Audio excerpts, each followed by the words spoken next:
এয়া বনাই আছোঁ পকৰি আপোনাৰ বেচন অকমান তাৰ পিছত মুগু দালি আৰু মচুৰ দালি মিক্স কৰি অকমান চাউল দিছোঁ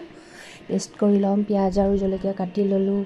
ধুনীয়াকৈ এয়া বেচনত দি দিলোঁ পেষ্ট কৰি দালিখিনি এয়া পিয়াজখিনি আৰু জলকীয়াখিনিও দি দিলোঁ এতিয়া নিমখ দিলোঁ আপোনালোকে যি যি মছলা দিয়ে আৰু মই হালধি দিম অকমান জলকীয়া গুড়া অকণ সব দি দিলোঁ এতিয়া মিক্স কৰি লম গোটেইখিনি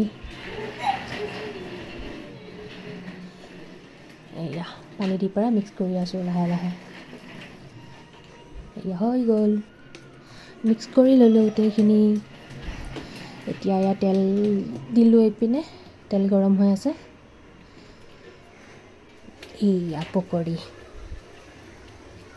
এতিয়া লাহে লাহে ভাজি থাকোঁ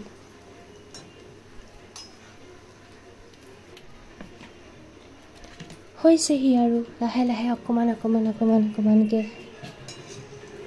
পকৰি হৈছেহি কেনেকুৱা লাগিল বাৰু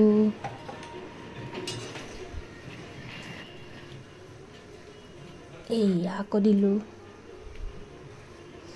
হৈ গ'ল